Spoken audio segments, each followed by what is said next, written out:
श्रीराम समर्थ 14 सप्टेंबरचे प्रवचन. सत्पुरुषाची लक्षणे. जो पुष्कळांना मनापासून आवडतो तो मनुष्य चांगला. असा मनुष्य अजरामर होतो. तो निस्वार्थीपणाने राहून मनावर संयम ठेवतो.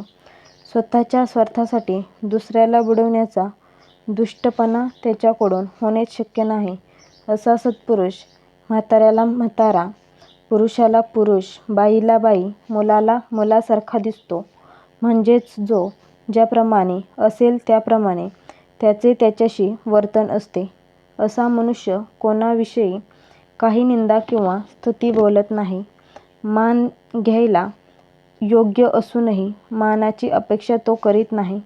स्वतःच्या विकारांवर त्याचा पूर्ण ताबा असतो आणि दुसऱ्यांच्या दुःखात तो त्यांना सुख देण्याचा प्रयत्न करीत असतो. तो सहजावस्थेत राहतो, म्हणजेच उपाधीमुळे बांधला जात नाही. असा योगी मनुष्य खरोखरच मुक्त समजावा. अशा लोकांनाच संत म्हणतात. आणि ते जी जी कर्मे करतात ती ती भगवंताच्या प्रेरणेनेच आणि भगवंतासाठीच असल्यामुळे त्या कर्मांच्यापासून जगाचे कल्याण घडते. संतांच्या प्रत्येक कर्मामध्ये तुम्हाला प्रेम, दया, परोपकार, निस्वार्थीपणा आणि भगवंताची निष्ठा याच गोष्टी आढळून येतील. अंतरंग ओळखायला स्वतःपासून सुरुवात करावी. माझे चुकते कुठे हे पाहावे. दुःख भोगण्याची मला पाळी आली म्हणजे मार्ग चुकला म्हणावे.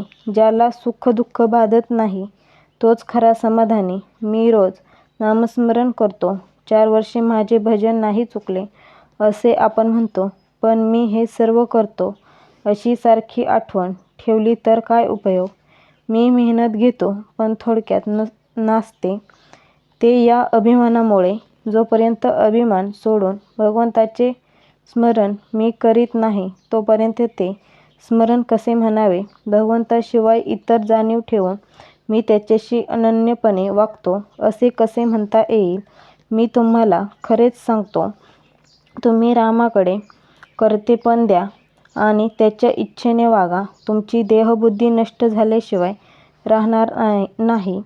खुणेने जावे, संतांनी सांगितलेल्या मार्गाने जावे म्हणजे मार्ग सापडतो. खरी तळमळ लागली म्हणजे मार्ग दिसतो आणि खरी कळकळ असली म्हणजे त्यात प्रेम निर्माण होते. भगवंताने माझी आपत्ती दूर करावी हे म्हणणे वेडेपणाचेच आहे.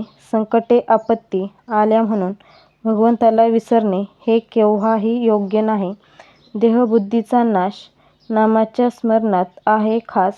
नामात प्रेम येत नाही याचा विचार करीत राहिलो तर नामाचाच विसर पडतो हे कुठे ध्यानात येते. उगीच विचार करीत नाही बसो. समुद्र ओलांडून जाण्याकरिता रामाचे नाव घेऊन जी वीट ठेवली ती राहिली हे लक्षात ठेवा. आजचा बोध. चमत्कार करणे हे संत लक्षण नव्हे.